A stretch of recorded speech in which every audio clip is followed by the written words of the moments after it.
11:59 at Radio Free America, and this is Uncle Sam with music and the truth until dawn. Right now, I got a few words for some of our brothers and sisters in the occupied zone. The chair is against the wall. The chair is against the wall. John has a long mustache. John has a long mustache. It's 12 o'clock, Americans, another day closer to victory. And for all of you out there on or behind the lines, this is your song.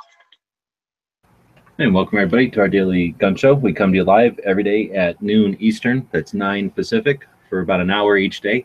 We'll do 3 gun-related topics. We do different topics throughout the week. We choose them live on the first segment on Monday. So if you want to participate in the stuff we talk about on the show, we try not to follow the news. Instead, we try to just do interesting gun topics. You can participate in that on Mondays when we pick those topics. We run it live on YouTube and simulcast it over at gunchannels.com, where we watch the live comments that are coming in. We really try to keep this a project in the new media, so the audience is as big a part of the show as we are. So we encourage the live chats, and we thank everybody who participates in the platforms out there, subscribing to our channels and liking it. As we mentioned, that keeps us interested as hosts, so see people out there, but it also helps the platforms to recognize our show and hopefully get recommended to more listeners, and that's one of our goals. So we do appreciate that help. We run, let's see, we have hosts. There's 3 of us here today. We got Bob jumping in from Canada. Thanks for joining. Hey, glad to be here. We got Jimmy running the show up in Phoenix. Thanks for doing that. Yep, definitely good to be here.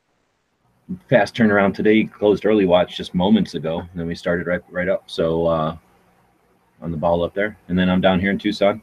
We sometimes have Smeggy jump in from Michigan and Dano jumping in from Illinois. Every once in a while we get Z jump in from Hawaii, but we are off and running on episode 416. Today's Tuesday, so we do Second Amendment issues. Our state of the state today is the first state in the Gun Show Loophole Tour, New Mexico. We'll talk about Second Amendment issues, how to reach traditional Democrat Party supporting groups and encourage them into 2A activism. And then we have a wild card topic on Tuesday that we kind of leave open. Eventually, we're going to start getting some people on as guests to interview on Tuesdays. But until then, or when we don't have a guest, we just leave it as a wild topic. So even though we like to schedule the show out on Mondays like that, we leave this one open so that we can talk about whatever comes up. So if you got an idea for our wild card topic today, let us know in the comments. I don't know what no typed in there, but it has umlauts and stuff. Studley's asking in the chat if Matt had a chat last night. Nah, he doesn't care about doing chats on a regular basis anymore, so he slacked. He didn't even do one. I think he's driving, so that's probably his excuse. He's in Idaho, doesn't understand Idahoan internet. Passwords like use a potato, and he's not familiar with that. You know, like sometimes they'll have like a scanner that scans your like retina or maybe your thumbprint. In Idaho, it's like a potato, and if you don't have the right eyes and lumps on that potato, you can't use the internet. He's not familiar with all that yet. He just got there. Let him figure it out. Come on, old man, go sit on your blanket again. Dog's not happy. On a chair. I'm gonna be distracted. Anyway, so okay, so anyway, why don't we talk about whatever happened overnight, and it might have been interesting. I got a good one here. So I was around for some of the late night chats yesterday, kind of farting around on the computer doing work and stuff. And Ellis had his first chat last night.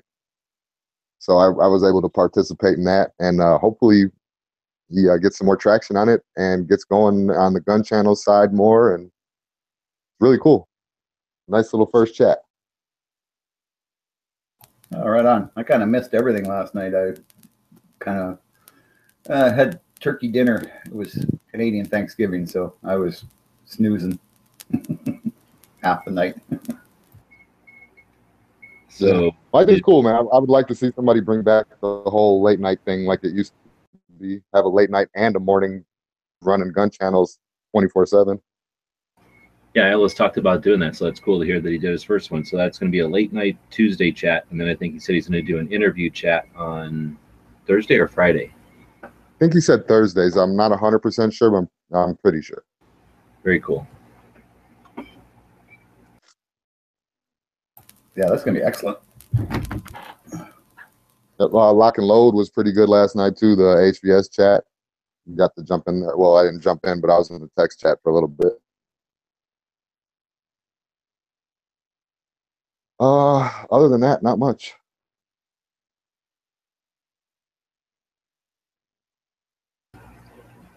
All right, well then we'll dig into the show. It's episode 416. So our gun of the day should be an HK 416, right? No. All right, so our Second Amendment issue, though, is how to reach traditional Democrat Party supporting groups and encourage 2A activism. So traditional Democrat supporting groups, I guess, not being much of a Democrat supporter, I don't know what those might be, except for the ones that are our adversaries. But there's probably plenty that are in the middle, right? That are traditionally socialist, like whatever policies, and then also anti-gun, that don't really care about being anti-gun. They just care more about free stuff or whatever, not having to work or whatever the typical socialist things are. And maybe there's potential to reach out to some of them and invite them to go shooting or something. See, that would be, I would consider that to be more of the modern Democrat. When I think traditional, I think of like the old definition of like what a liberal was, and not Southern Democrat. Yeah, what they've turned into now. I don't know. What the modern one, I see it kind of hard to reach through. If you try to start talking something to some points that kind of disagree with what their views are, they have a tendency to kind of shut people down with rhetoric. And I'm sure there's a way to get around that, but. So you're saying the traditional are more like the, I don't know, well, I guess I need examples, but like stuff that's been around more like longer term. I get maybe like some of the older ones that are like more willing to actually sit down and have a conversation.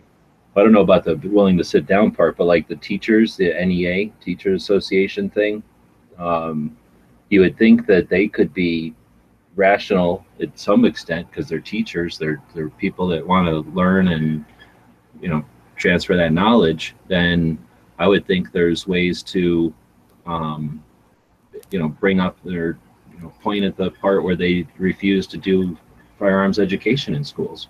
The modern teachers, though, have been schooled at the universities since the 60s, and they are rabidly anti-firearm, anti-freedom. Are we having a discussion, or are we just going to condemn them all because we feel like they're probably all anti-gun? So, I'm just saying that's one of the reasons the teachers today are different than what they used to be.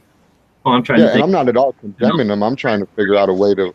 And I think that's one of them. Unions are typically Democrat supporting. And again, I don't know what kind of outreach you have to a union rep, but a teachers union, again, I think you can, as a qualified instructor, reach out and offer education to them. Like, hey, what about as teachers? What if we have an educational thing to show the teachers so that you know what firearms are all about?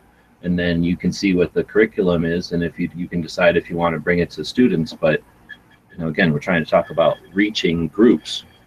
You can't have, you know, it's unreasonable to expect everything in the first move, but. No, yeah, I hear you. Angry actually out there, he makes a good point. Travis, Travis P11, he's a teacher. He's a school teacher. I mean, there are people out there that are still pro 2A, pro freedom, whatever you want to call it. Right. There's not something for them to point to, like to agree to, like, yeah, we should have this education. Then, you know, if we just write them off and say teachers probably won't want this, then we never give a chance like a Travis to say, yeah, I'm out here, I'm one of us, and yeah, we should have this education.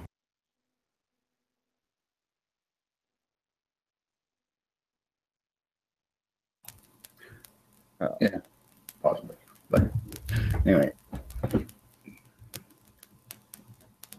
Looking at the comments here. They came up with a wild card topic. Yeah. Um, yeah, I'm like I said earlier, I'm not necessarily condemning them, but I'm just stating kind of the way that it is and wondering if there's a way to circumvent that, get around it, like you were kind of going towards. Yeah, I mean, you can lead a horse to water. You can't make him drink.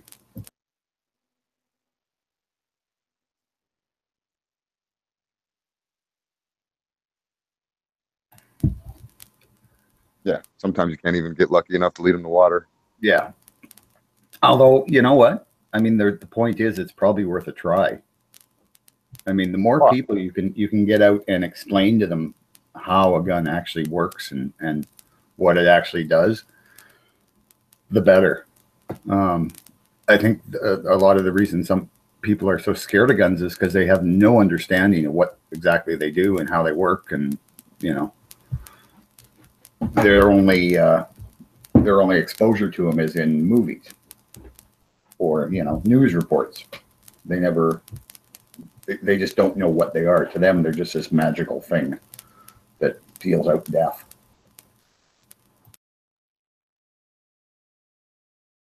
Yeah.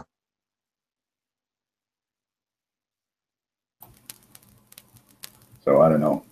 Yeah, what you can do. Although, like I say, I mean, it's not a bad idea. It's just the implementation. Like you can do it as a one-on-one basis, like just inviting somebody that's a Democrat out to shoot. But to get groups of them out, I mean, probably some. Like, I mean, there's probably some labor unions out there that would be pretty welcome to the opportunity. Like the Teamsters or somebody. Something that's a male dominated or just a more construction labor type business. Yeah.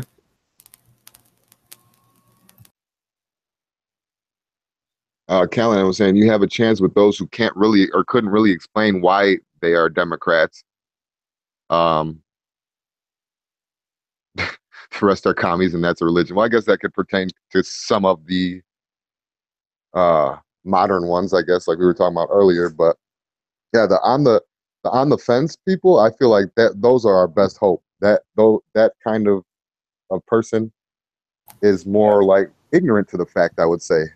Right. They're Democrats because their parents were Democrats, or maybe their wife's a Democrat or their husband's a Democrat. They're Democrats not through having actually thought out the issues, but more or less just they're just doing what all their friends do.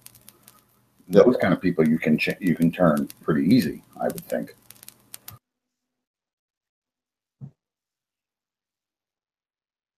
Yeah, absolutely. I mean, if the ones that are out there willing to listen, Yeah, like you said, sitting down and talking to them might not be an option. right. Well, I think this could be almost a whole subject by itself, right? How to turn people who may not be vehemently opposed to firearms, but may just be towing the party line, right? Yeah. They're voting Democrat because they maybe agree with some of that stuff, and they just go along with the anti-firearm rhetoric.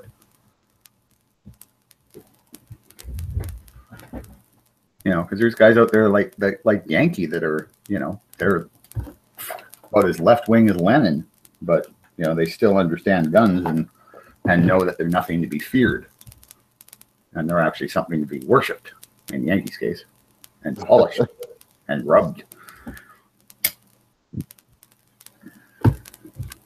Among other things, I'm sure. But yeah, no, I hear exactly what you're saying, though. There is a chance, and there are Democrats out there, I'm sure, or more left-leaning people anyway, that are for gun rights, and maybe they grew up with guns or something like that, So there's hope. I definitely think there's hope. There's a lot of disheartening things going on today, but I do still believe there's hope. Yeah, couldn't agree more. I mean, I know lots of people that up here you vote NDP or Liberal, that's anti-gun. And I know lots of people who voted who still own and shoot, and and they're worried about it, but at the same time they still keep voting for these parties that they know are going to try to get rid of them. I don't understand that part. Those are the ones that just make my head explode. Because if you like shooting and you like firearms, why would you ever vote for a party that's going to get rid of them? I mean, that just makes no sense to me. I guess maybe you're willing to give them up. Maybe you think that they'll just all disappear magically, and the world will be all rainbows and gumdrops. Yeah. Angry's out there. He's saying he even knows a couple liberals who own guns. Oh. Yeah, I mean, Oh, go ahead. I was just going to say they're not that rare. They're just infantile as far as how they think that way. It doesn't make sense to me.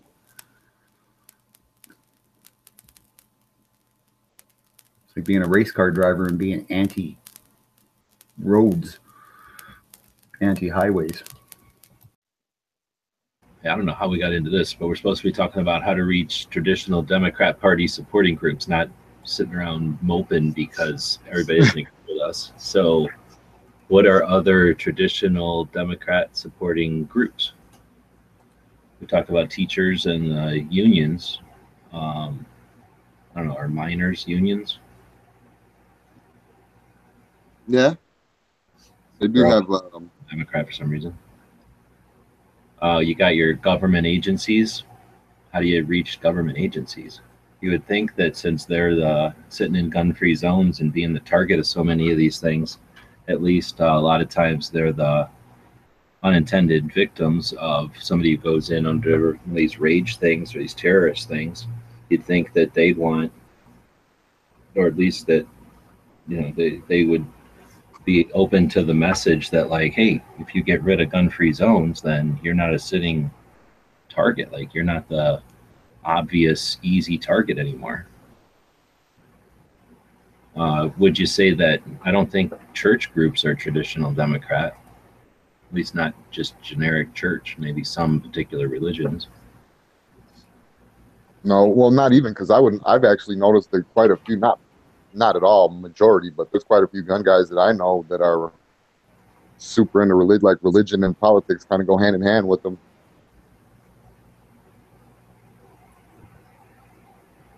I'm trying to think.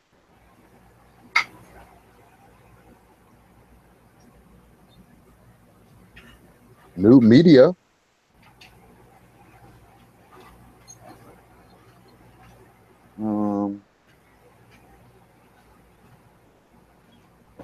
Like you said, inner city people. Well, that's a super good one, and that's one that we can have immediate influence on. Join a scout troop or any other kind of youth organization, be an adult leader, somebody that comes in who doesn't maybe live in the city, to take them out to places to see new stuff. Or if you do live in the city, but you're aware of stuff that's going on out there, make arrangements to get kids out to see the rest of the world. Just get out of the urban area. Farm visits are good. Forests and parks, natural things are neat. There's all kinds of camps out there. Oh yeah, definitely, man. My grandfather used to snatch me up when I was a kid, and we would go out to like the woods and stuff to go shooting and hunting, and took me out of the city. Thank God you didn't say your uncle used to snatch you up. Grew up on the streets of New York and got out and saw the rest of the world. Jimmy grew up on the raw streets of Chicago. He just told you about how he got out to see other things, and that turned him normal. Yeah. Well, as normal as it can be. A victim of the streets.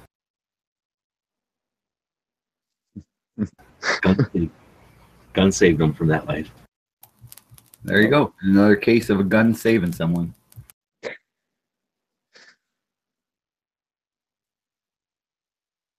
I think we came up with a couple of them. I mean, they're kind of fairly obvious, but how often do you sit around trying to think of them? Never. Groups that are Democrat leaning or whatever. Yeah, that you might be able to speak to at least. Heidi out there was saying healthcare workers. Well, Right. That's a good one.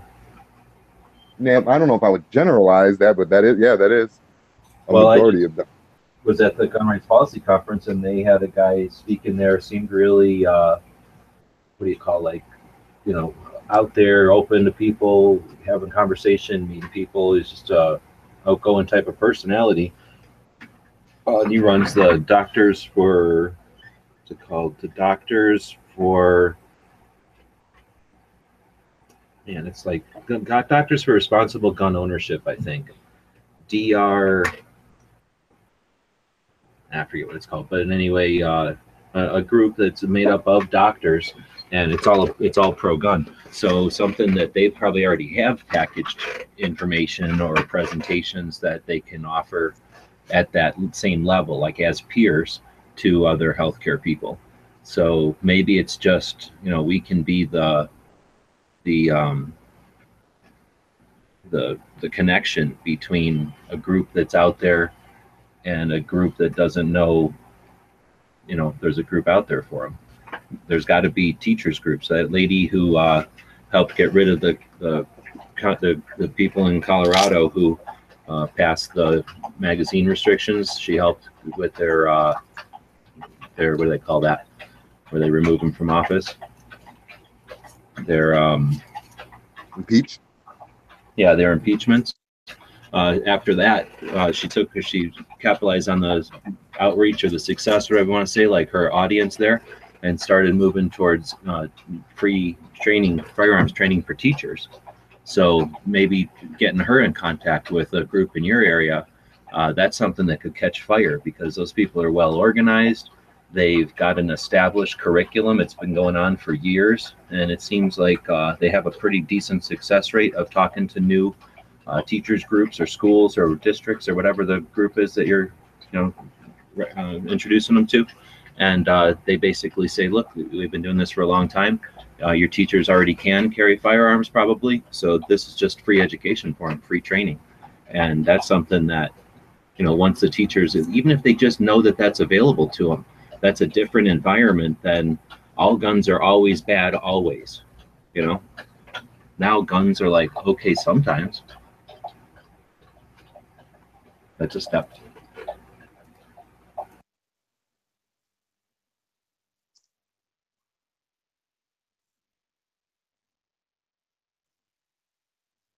All right, and then there's dead air. So I guess we can go on to the next subject. So we're not spending all day on this one. The idea of our subjects our topics is to start conversation up, get you thinking about something. A lot of our subjects come from our listeners. We do that on Mondays. So if you got an idea for the show, you can always email it to us, dailygunshow@gmail.com, or join us on Mondays, the beginning of the show on Mondays, where we schedule out the week. So we'll have a wild card subject here at some point.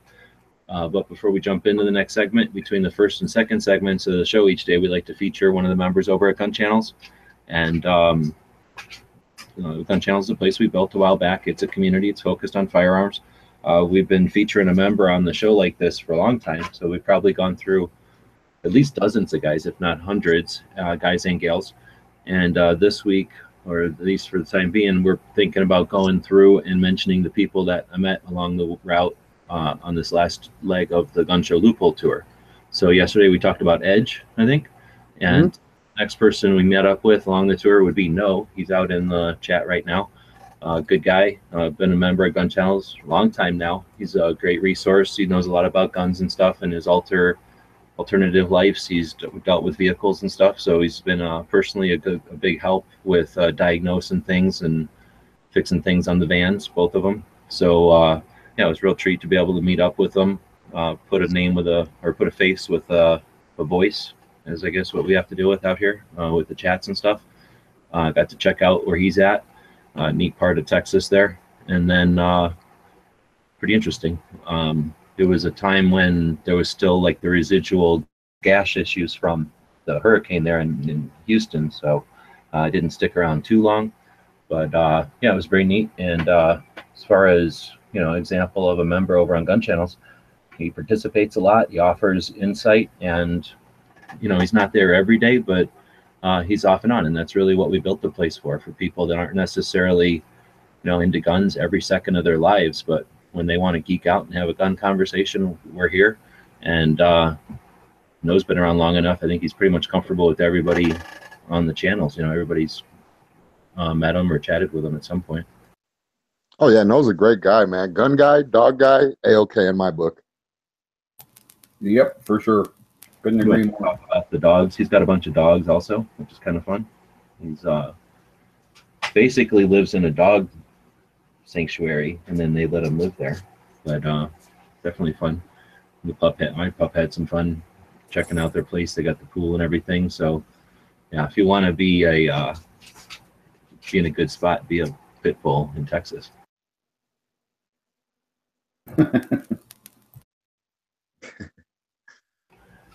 His dogs eat better than your dogs, that's for sure.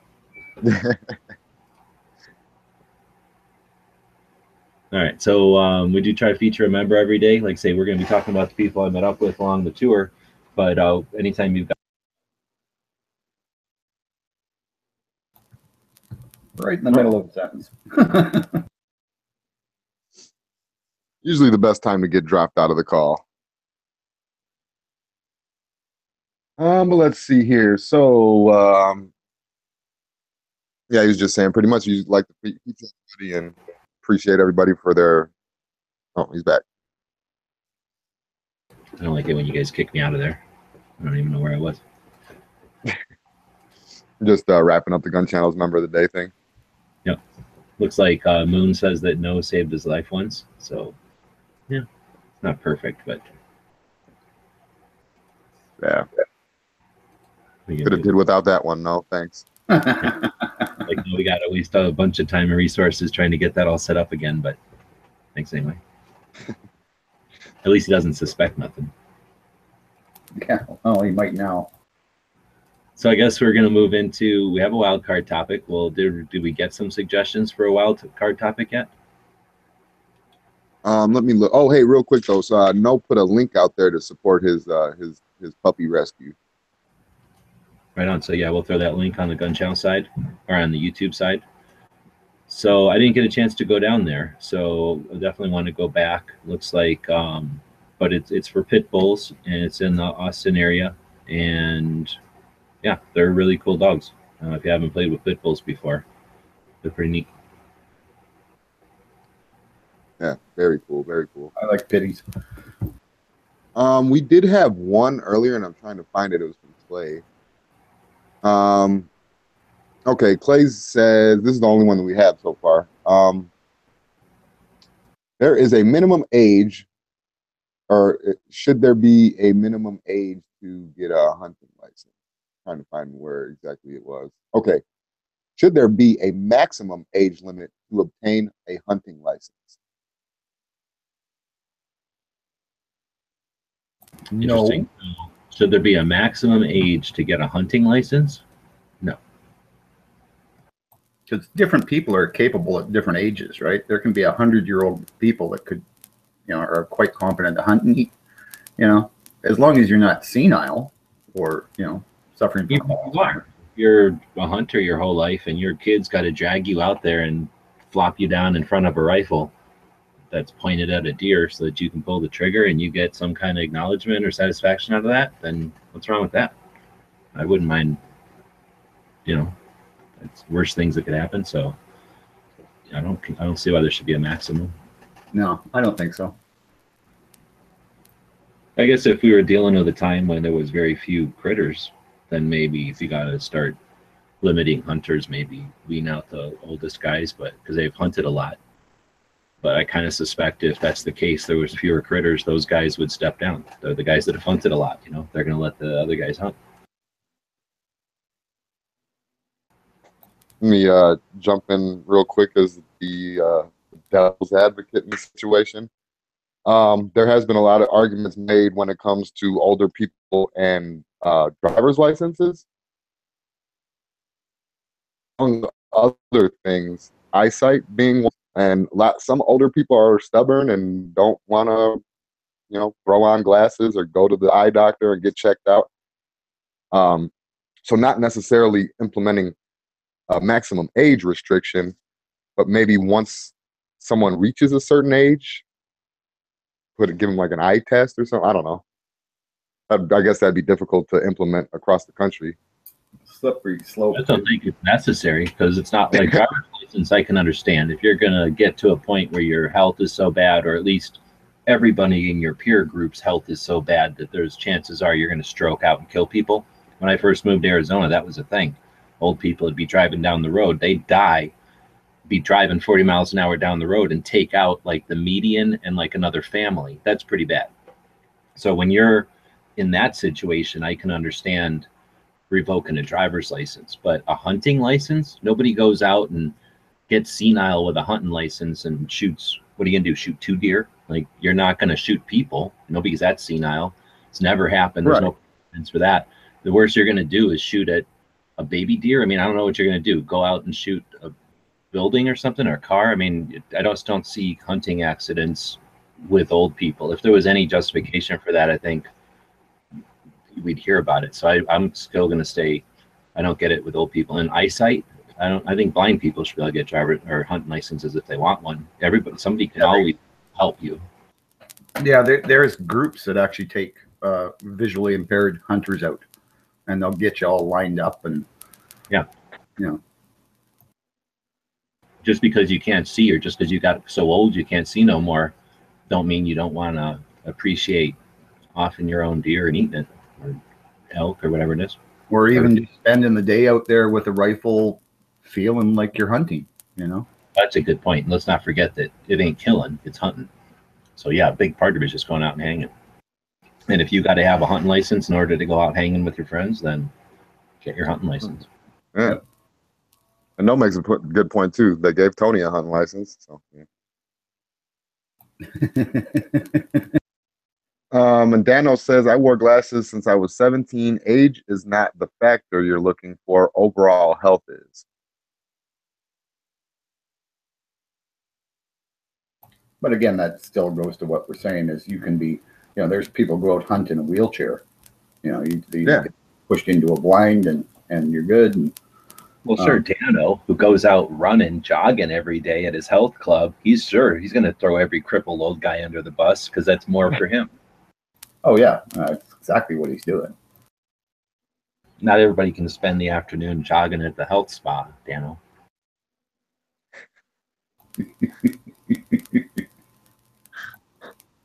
But that's afternoons are when all the hot MILFs go, so that's why he goes.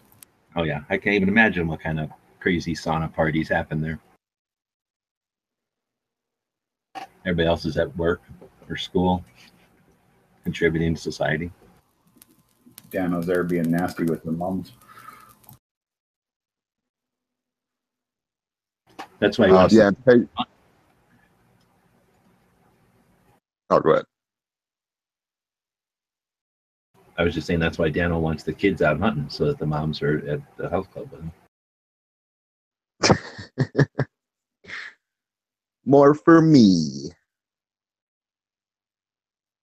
Patriot was saying, no, there shouldn't be a maximum. There are places that you can hunt if you are totally blind with a spotter. And I think Smeggy said pretty much the same thing over in Michigan. There's blind people can hunt. Now, are we advocating blind people hunting with bump stocks? Because now I'm concerned.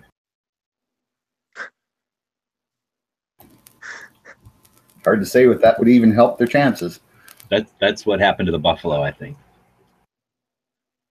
Yeah, it's those Sharps rifles with bump stocks. With a 4 to 6 minute modification, that gun can shoot like an M16. I mean, you got really quick fingers for loading. So this was Clay's question, and he's the one who suggests that old people shouldn't go hunting?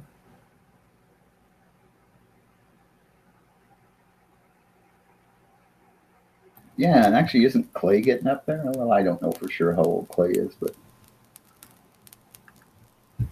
yeah, I don't understand what the con side is either, other than like if there's like there are times, and I guess what, depending on weather and conditions and populations of critters and whatnot, there's times when there's not enough hunting permits to go around, or hunting tags or whatever it might be to go around. And then I guess I could see it being kind of annoying to the general hunting population if a bunch of old guys get in there and get all the hunting tags. But I could only see that being a pain if, you know, they did what, I mean, what's the difference if it's an old guy or a young guy? So, I mean, maybe if they were getting them on a tradition and then not going hunting, like, and just screwing it up for somebody, I guess that would be annoying, but I don't know if that's a thing. Yeah, I've never any studies that say old guys get their permits and then don't use them. Yeah, because isn't it quite often that if there is a shortage of game, they do a lottery, so everybody's got a fair chance to get that tag. I mean, that's what happens up here is we have lotteries. Yeah, that'll happen when there's, like you say, when there's more people wanting to hunt than there is critters. We get those two usually, especially for things like elk and buffalo. Right. So, you know, why should a person be, you know, what do you call it? Prohibited or restricted. Right. Just because of their age. No, in fact, I would think that as somebody, what do you look forward to in retirement? Like having time to go hunting more often. Yeah. So I just think that's an ageist topic. We're all going to get old, hopefully, and I think we all want to be able to have the option at least to go home. Yep. Plus, in the future, it'll be easier. We'll got some kind of a warmed bubble mover, so we just have to sit in our bubble and get moved around out there until we find the critter we want, and then we zap them with some kind of stun ray, and levitate it back to our hover car. Robots will disassemble it and turn it into whatever food you want. Yeah, that'd work. And of course, you know, those new technology, we'd be able to move silently. It's like, you know what they have now? They have those side-by-side, you know, ATVs that have electric. They're hybrids. They have electric motors. So you want to go quiet, so you don't scare the animals away. You can switch to electric. Yeah, I think that would make a lot of sense. Oh yeah. Expensive. I want one of those old. Remember those old? Were they 6 wheels? And they looked like little babies. They were like in the 70s all the time. Yeah. One of them in electric would be cool. Yeah. Okay, Jimmy's having to put back together his router, so okay.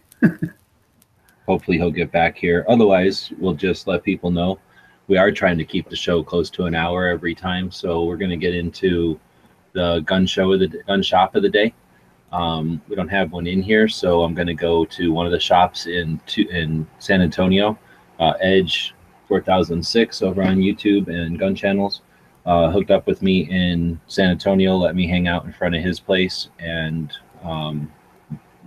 basically took the day off of work, and we drove around to, I forget, like 5 or something gun shops and a surplus store or 2, and a bunch of ranges, 3 ranges, I think.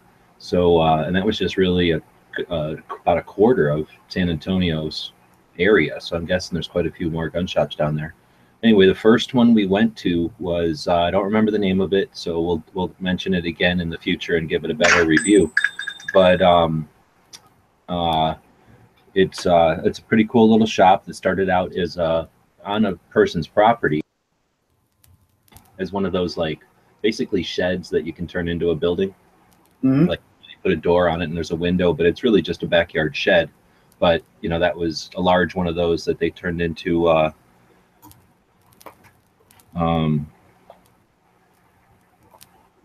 shop.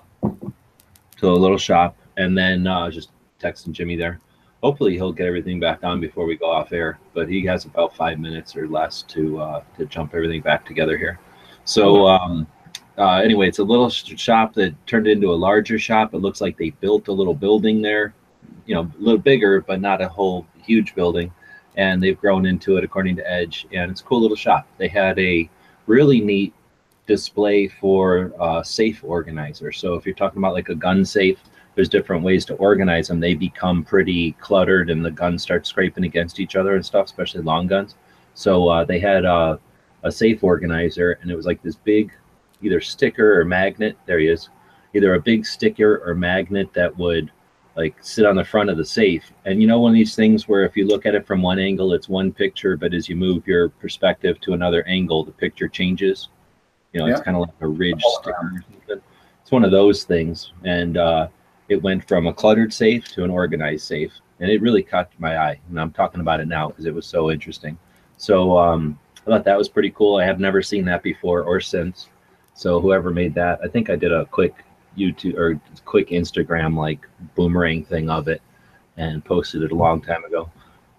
Otherwise, it was pretty much a little bit of everything type of shop. You know, not really specializing in anything, but a little bit of everything, and pretty much everything you'd need to go out to the range. So I don't know how San Antonio is, but if it's like Tucson, this is the kind of shop you'd expect on the side of town, on the edge of town, like the kind of shop you'd stop at on the way out of town to go shooting in the desert.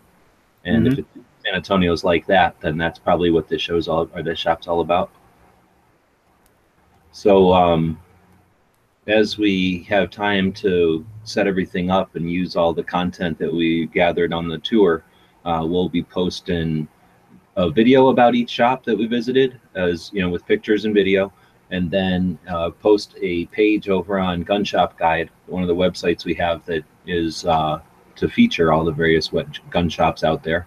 And then we'll go back and feature them on this show once we've got like their images and their videos all up, and that way we can share with you a lot more. You know, you'll see the shop, and if we can get some interviews with the some of the shop owners, we'll be efforting towards that.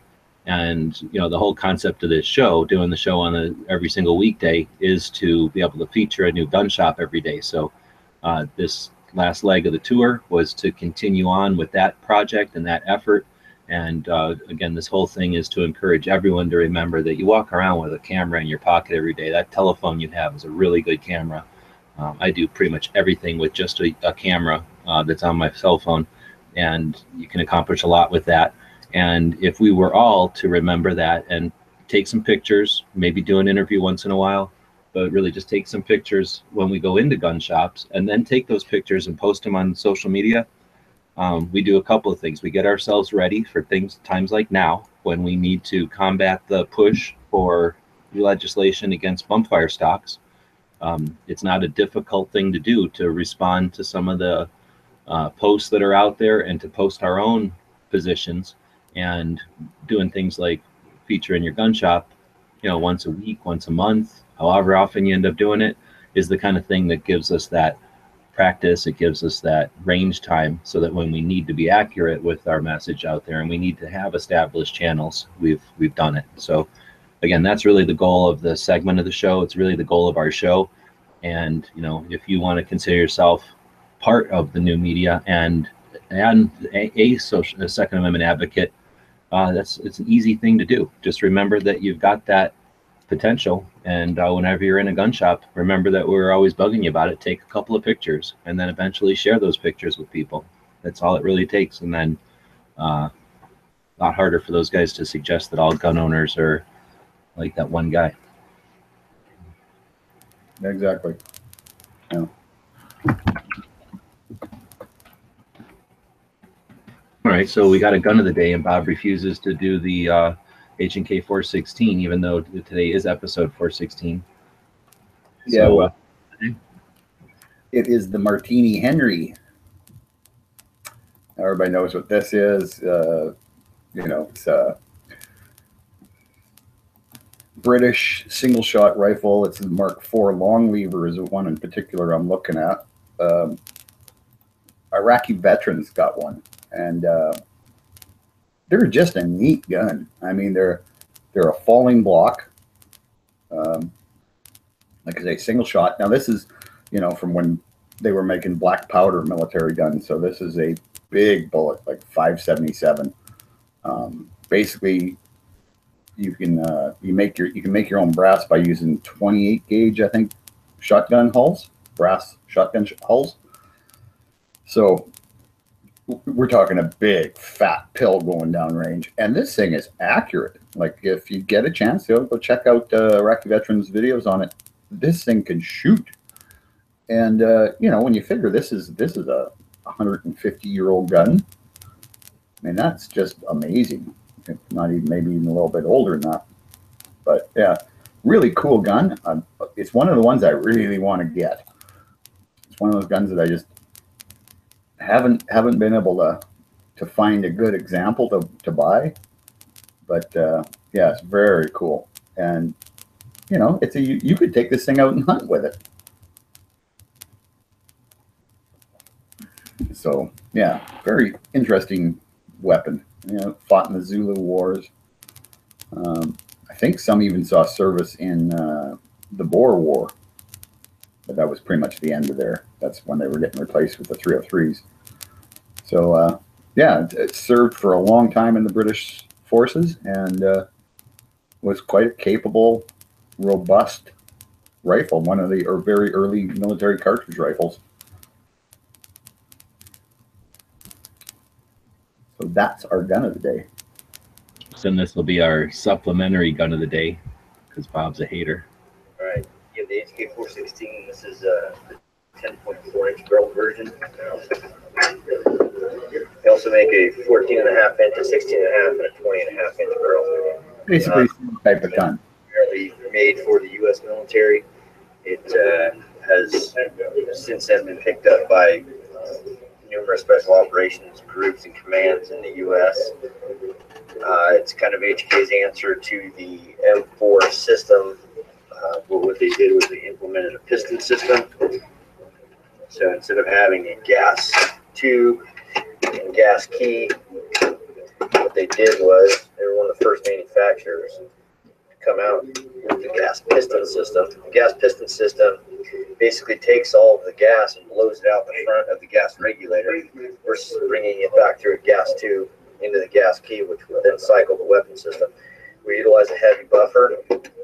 What they did was they wanted to make this a field expedient weapon where you could do most any repair or cleaning without the requirement for tools. So the bolt and carrier is used. If you take the bolt lugs, you'll see this screw right here. You can take the bolt lugs, you undo that screw,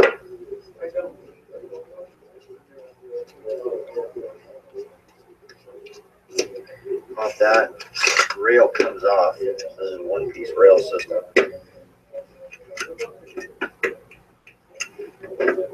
So you have your piston, spring, rod, which the rod would come back and it actually engages into what would be your gas key, which is just basically your rod face here. On your bolt, you have a couple of things that are different. You've got a spring system inside of your bolt in the carrier.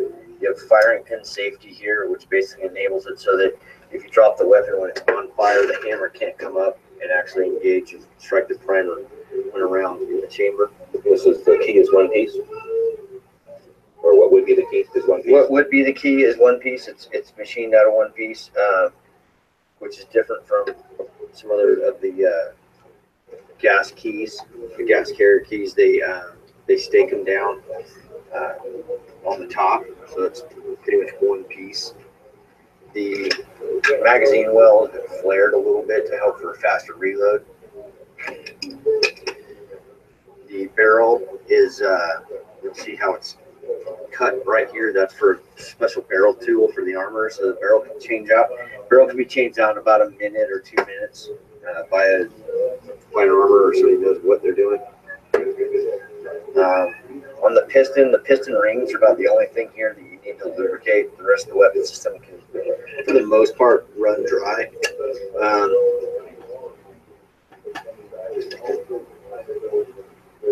I don't believe this one is over the beach. Has over the beach features. One of the features that they implemented in it was they took special ports throughout the weapon system, up by the chamber, back at the buffer tube, down by the trigger group, and they basically made purge valves so that if the weapon was submerged underwater, came out of the water without draining, it would fire and still cycle without blowing up the weapon system. But you'll see that when it's fired, you will see where the ports are, and the water will go out through those ports. It's a reliable system. This one's select fire. Well, all the 416s are select fire. This one is an HK416D, which stands for defense, which means it's manufactured for the United States. And that's about it. Thanks. Got it. So the spring and the bolt is to just make it easier to assemble, or does that do something more? It basically it enables your bolt to go into battery each and every time. So when you take the carrier out, or when it's moved backwards, your bolt can actually still rotate in the carrier. That spring just enables it because it has to be in the forward position, and it has the bolt always locked into the position that needs to be in to actually engage into the chamber and onto the plug. So no more slapping it. Right, no more slapping it, exactly. That's a Gemtech brake on it. Yes, yeah, thanks, right. They don't come with that. No, they just come with a standard A2 flat shotter.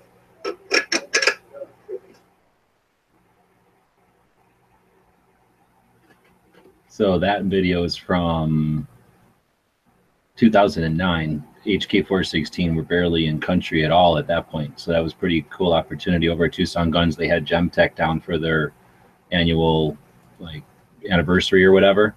And the guy from Gemtech happened to have a Select Fire 416. So he gave us that quick video. I have 500,000 views on it. Yeah, That's a real cool. I think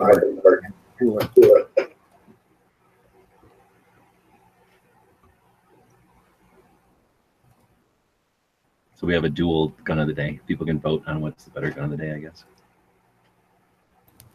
yeah, vote on which one you'd rather have. Well, seeing you had a full auto, depressed.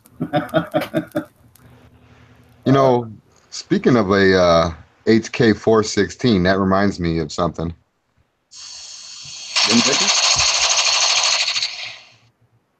There's a bunch of gophers. That was HK 416 with a bump fire. Everybody knows what that sound means, so go on and crack your knuckles, whip out that keyboard, and get ready for the daily quiz. Today, as you guys all know, who's ever been paying attention these last few weeks, month or so, whatever, I would like to switch it up a little bit. So today, we are going to be doing a little Guess That Song lyric. I will be reading a firearm-related song, the lyrics, and you'll have to tell me the name of the song and who it was by. Oh, snap. You're saying it or Bob's saying it? If Bob wants to say it, he's more than welcome to. Is it in the notes? Yeah, if you scroll over, it'll say song lyrics. Okay. I'm actually highlighting on it right now.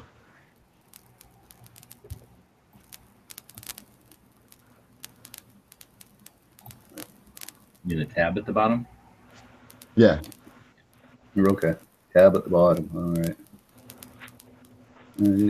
I don't see it. Tab. You have to scroll over different tabs. Oh, okay. Oh, there we go. All right. Found it. Cool.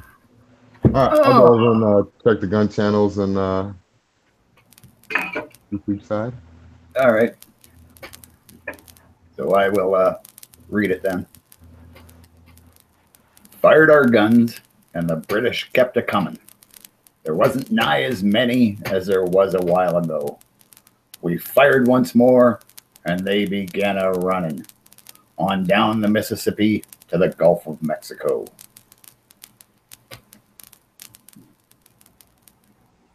It's a Sunshine Day by the Brady Kids? No.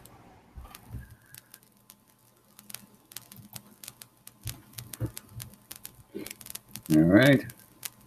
Johnny Horton, Battle of New Orleans? That's got it.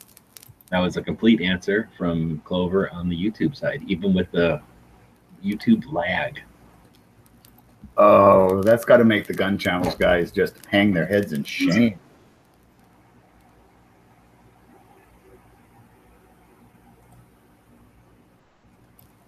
Congratulations, Clover. A little slow on that.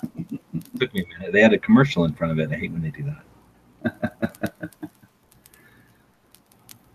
Yeah, definitely. So, Clover Tack, you know what that makes you? that makes you the tactical hot shot of the day. What happened there? The gasket in the end of that. Oh man, we had some good runners up though. Ponery was a runner up, Angry was a runner up, very close, but no cigar. And this was a good day to win it because we're now sending out stuff again. So we're sending this out to CloverTac on the YouTube side.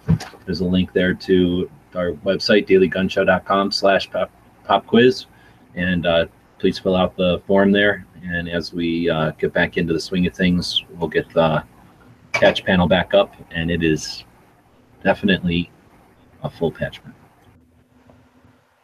Oh yeah.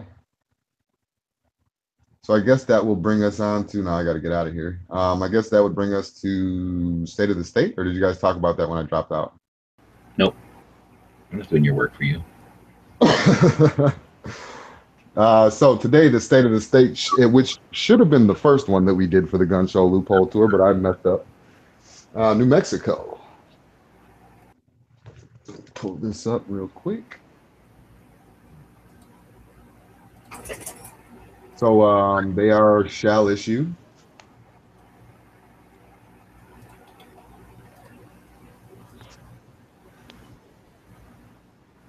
That's all you need to know. Yeah, pretty much. There you go. So that was our State of the State.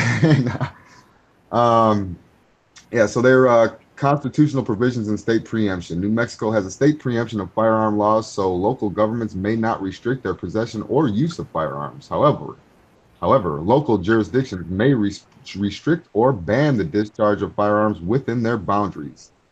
In 1986, Article 2, Section 6 of the state constitution was amended to say, no law shall abridge the right of the citizen within their boundaries. To keep and bear arms for security and defense, for lawful hunting and recreational use, and for other lawful purposes. But nothing herein shall be held to permit the carrying of concealed weapons. No municipality or county shall regulate in any way an incident of the right to keep and bear arms. Pretty much a long way of saying that they're a shall issue state. Now going down the little list here. State permit to purchase for long guns and handguns, no. Firearm registration for long guns and handguns, no. Assault weapon law, no. Magazine capacity restriction, no. Owner license required, negative.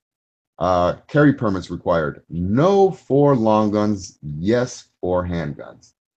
Shall issue to full-time and part-time residents who hold a valid New Mexico ID driver's license with passage of criminal history check and mental health records check. And completion of a 15-hour handgun safety course that includes live fire instruction. Active military and law enforcement members and veterans honorably discharged within 20 years of permit act are exempt from training requirements. Permit required to carry concealed loaded firearm on foot. No permit needed for open carry, concealed carry of an unloaded firearm, or transport of a loaded firearm, either concealed or openly in a vehicle. Unlawfully carrying a concealed firearm is a petty misdemeanor and is punishable by up to 6 months in county jail or a fine of up to $500, except for active duty military members and dependents permanently stationed in the state. New Mexico does not issue CHLs to non-residents. Open carry permitted, long guns and handguns, yes. Vehicle carry permitted, long guns and handguns, yes. A loaded firearm may be carried, transported either openly or concealed in a vehicle without permit. Out-of-state permits recognized, not applicable for long guns and partial for handguns. New Mexico recognizes permits from states with reciprocity agreements, currently 24 states. Duty to inform, no on both. Although not mandated by state law, it is customary in New Mexico to inform law enforcement officials when transporting firearms. Those who are carrying a loaded pistol or revolver concealed while on foot must carry their CHL with them and present it upon demand by law enforcement. Concealed carry campuses, nope. NFA restriction, weapons restricted? Nope. State preemption of local ordinances? Yes and yes. This is the New Mexico state. As stated in Article 2, Section 6 of the New Mexico Constitution, tribal laws on Native American reservations not preempted. Some tribes recognize New Mexico firearms laws, while others do not and have far more restrictive firearm policies.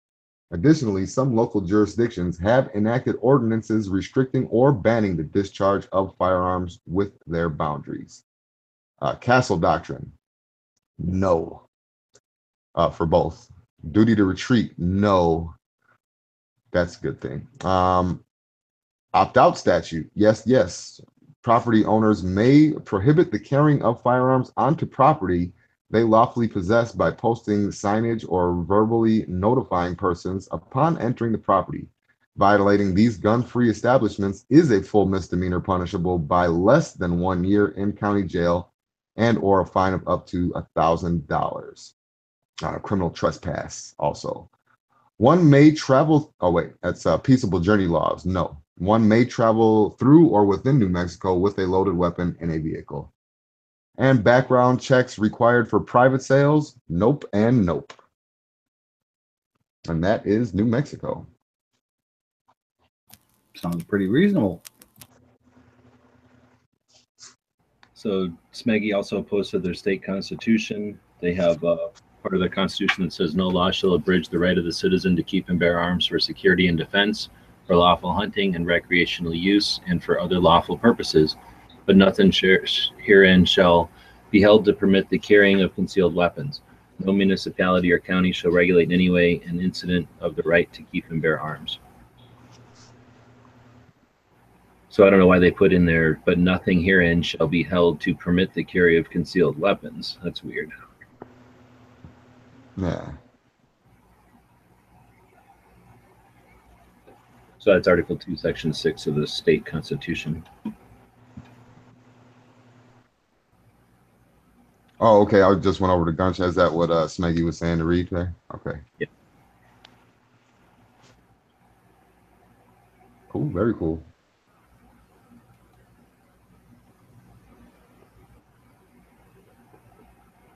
All right. So that's the state of the state. Seems like a pretty good state, though. Otherwise, as far as concealed carry, a couple of gun shops over there. Checked out their gun show there this weekend, and pretty decent gun state.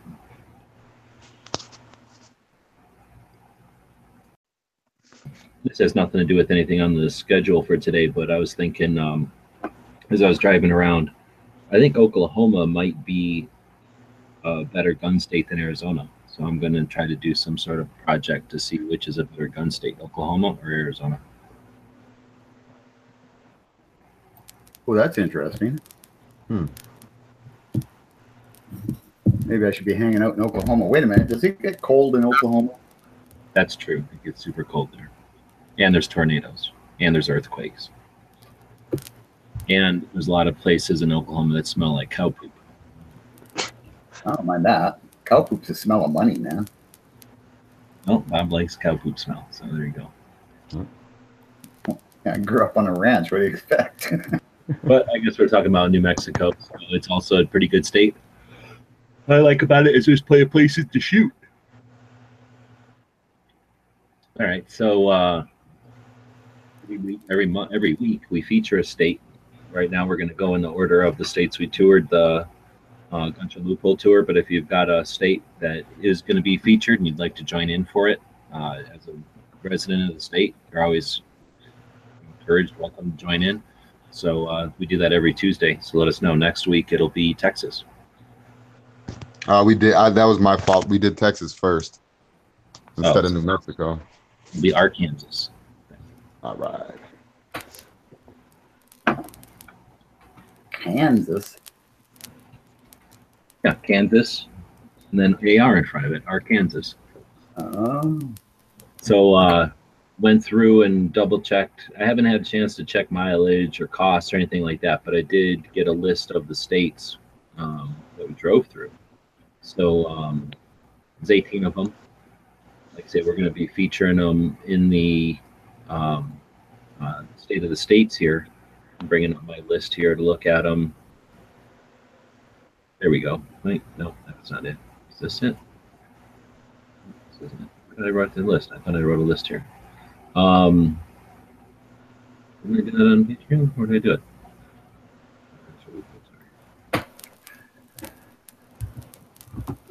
So the producer lost the list. No, I didn't really think about doing it, so I didn't get it set up or anything. No, I don't even know. So, yeah, it was 18 states, and we'll talk about those 18 states later because I can't think of them all off the top of my head.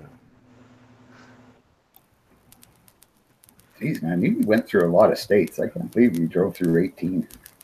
Yeah, I'm looking forward to having some time to figure out what the mileage was after all that. Oh, I know how I can get it. I can just go over to my actual spreadsheet. I was looking for where I posted it or whatever. What? Spreadsheet? Don't we need Smeggy here if we're going to talk about spreadsheets?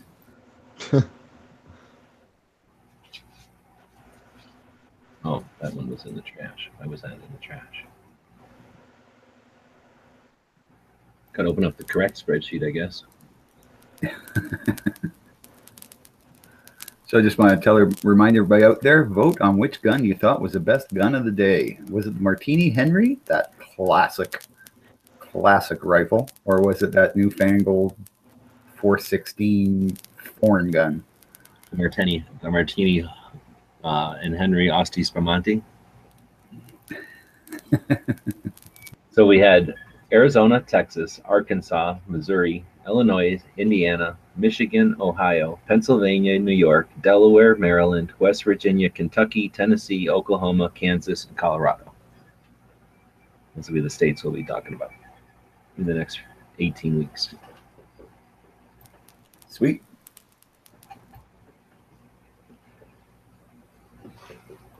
We are not keeping to the hour. We're going way over, so to get back to the schedule. Actually, I think we're just about on an hour because I think we started at 18 minutes after. So 18? Yeah. No way. We didn't start that late, did we? Yeah. Oh, all right. So we did the gun of the day. We did the gun shop of the day. We did a movie. No, we didn't. So every day we like to feature a movie, something you might not have seen before, or if you're a youngin', something you ain't seen yet. But everybody's seen this movie, I think, right? Except for Dano. Under Siege. Oh yeah, this one I was actually excited to see this one get pulled up yesterday. So yeah, Under Siege. Yeah, that was Ponytail Boy on a ship. He's the cook. You watch how you talk about Mr. Seagal. Yeah, whatever. Fucking Bobby. Like, I'd like to see him talk like that to his face. I wouldn't be able to if he was standing up. I'd be talking to his belly button. That's weird. So, Under Siege, classic. Seagal. One of his first. It wasn't his first, but one of his big ones at the beginning of his career. And I think it's a great movie. Think it holds up? Seen it recently?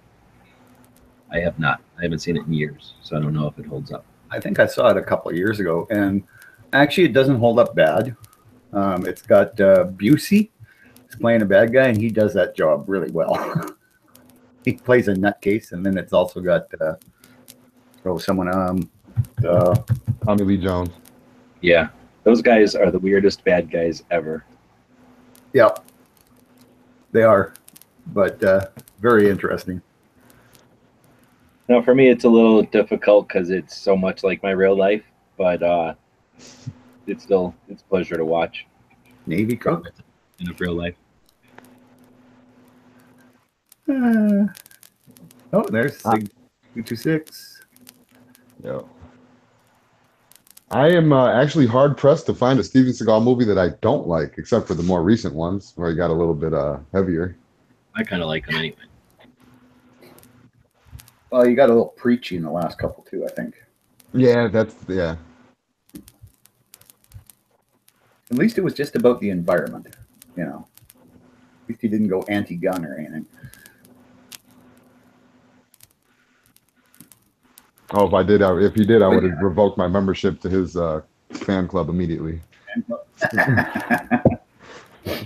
I actually like this movie. I'm not crazy about Seagal, but yeah, I'd definitely give this movie 2 good thumbs up. Very solid movie. Great action, kind of adventure flick. So yeah, definitely a plus.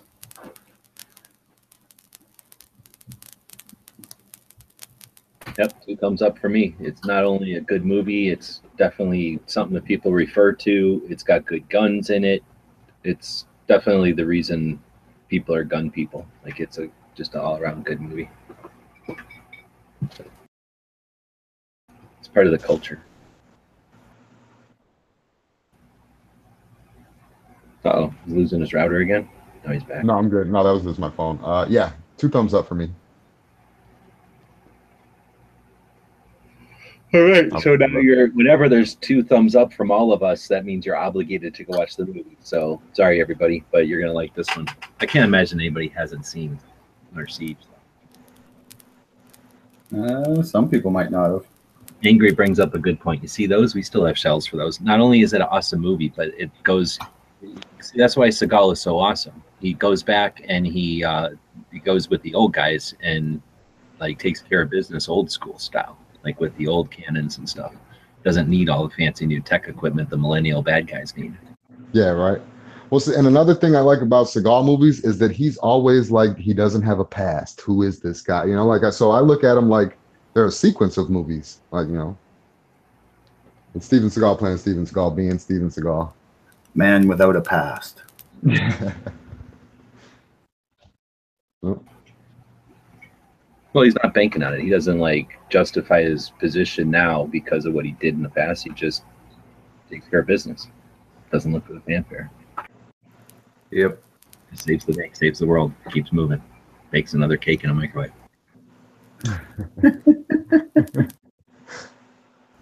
All right, well, so that's our movie of the day. If you have ideas for movies of the day, then send them in. Our email address is still the same, dailygunshow@gmail.com.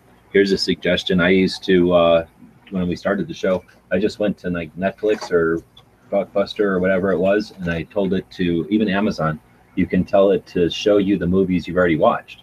And you're going to get a massive list of movies, and it might be surprising. You might think to yourself, wow, I sat in front of a computer for all of these 2 hours each, right? Yeah, I sat there for all these hours watching movies that somebody in Hollywood created.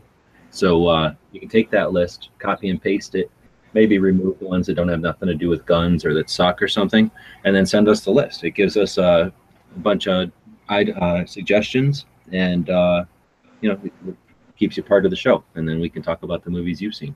You probably got movies on there that we haven't talked about before if you do something like that.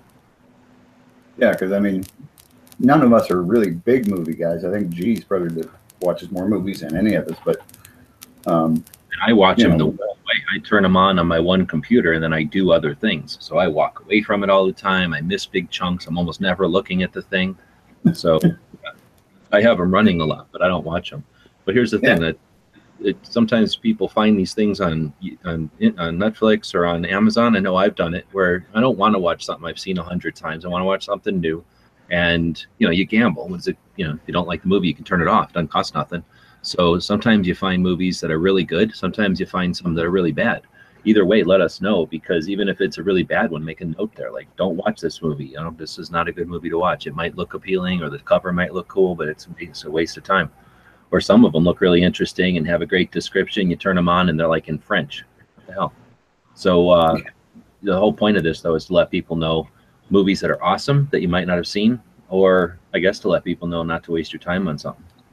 yeah, there's all kinds of little movies out there that, you know, maybe didn't hit the theaters. They didn't get all that advertising, but you watch them and they're really good. Like the real sequel to Red Dawn, that Australian movie.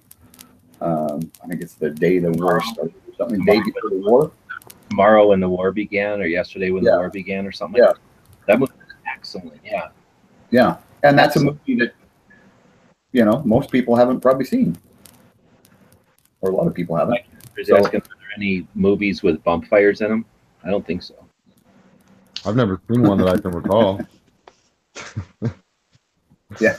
No, me neither. Because it's a movie, they can just get full autos. Well, they'll shoot full auto blanks, right? Or they'll just use nothing like airsoft or those air guns, and then just put in movie generated sound. Yeah, Flash.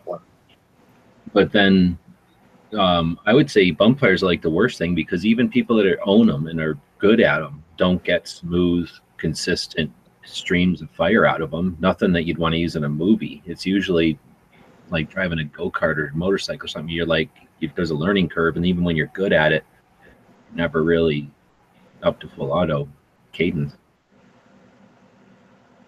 Yep. So to teach a bunch of actors would be tough. Oh God, you can't train an actor. No. And I don't think I've seen a movie. There probably will be one now. They'll probably be in all ridiculous things now, like, you know, oh, I need a gun off the streets, and then just give me the bump fire mod so that it's full auto gun off the streets or whatever. Ghost gun. Yep. Oh, I'm willing to bet there's a bunch of them come out of Hollywood right away. Ghost bump fire. Yep. Yeah, well, that's unfortunate. But anyway, so let's run on along here.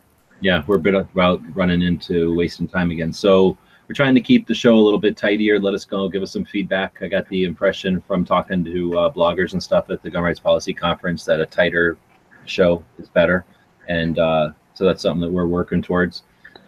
We're definitely looking for feedback. Let us know what you like about the show, what's getting lame. And we're going to be putting forth effort behind the scenes to get the show fancied up so that when we bring some interviews, or what do you call them, guests on to do interviews, you know, they've got a show that they can recommend people to listen to.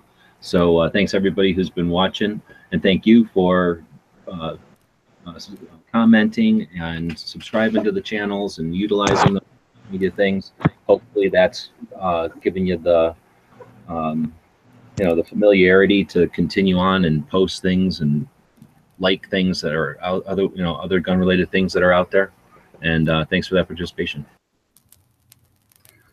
All right, so as everybody knows, we like to end our show with a quote. This one's by Winston Churchill again. Obviously, Can I interrupt you 1 second, Bob? I'm really sorry. Sure. I just wanted to do gun history real quick. Today in 1845. I'm not sorry that you interrupted him, because he's trying to end the show too abruptly. 1845 today. Who? October 10th, 1845. The U.S. Naval Academy is founded at Annapolis, Maryland. It's the Navy. It's history, though. Just want to throw it out there. I guess the Navy can have its place. I guess somebody's got to haul Marines around, right? In 2012, we went out there and looked at the museum, because it was the only one that Obama left open, really. And they did have a couple of AKs in their museum. It's mostly boats and then a couple of AKs. Huh? So that was just the history. Sorry, Bob. Go ahead. Oh, no worries. Did we already talk about what's on gun channels tonight? No, we have to do that too. I just realized. Oh, yeah. Well, tonight, man, Tuesday is a busy day for us at Gun Channels at Talk about 7. Roth's birthday also? Wow. No, I didn't. Whose birthday? David Lee Roth, did you say? That's what I heard. Yeah. Who cares?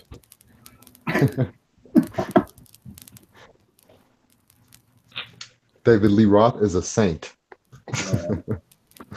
Go ahead, Jimmy. Tell us what's on tonight. Tonight, 7 p.m. Eastern, Andalusia Armory. At 8 Eastern, we will be having Tactical Tuesdays with Ghost Tactical. After that, a little thing called Hit or Miss Tuesday nights, 9 o'clock, people may have heard of. And then after that, Big Gunner 81 should be hosting a chat tonight. And is that on Gun Channels tonight? So I guess that's it for now. I think we're done. So let's finish up with our quote.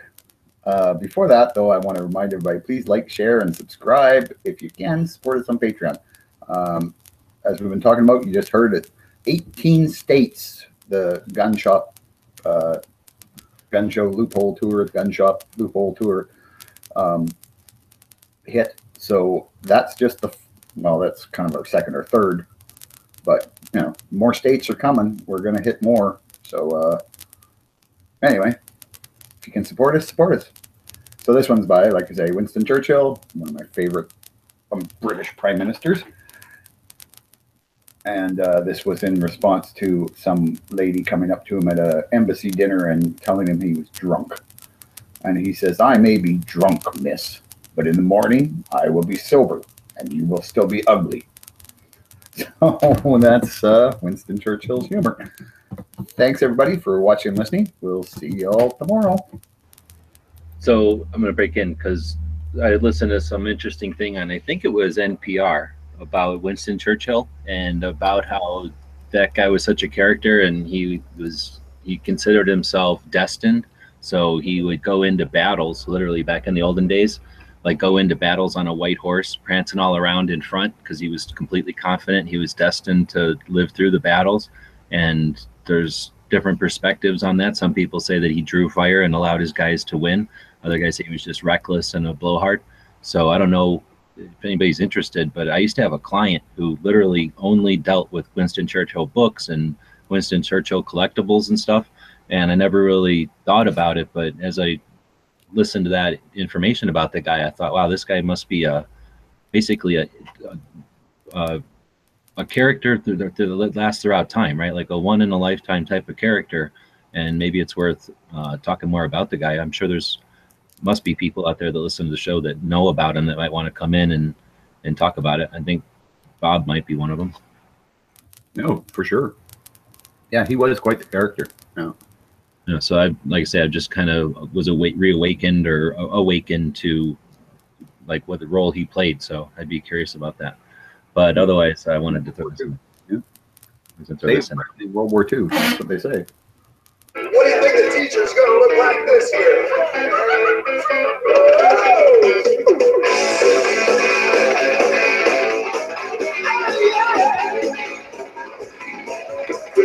Stop that screaming!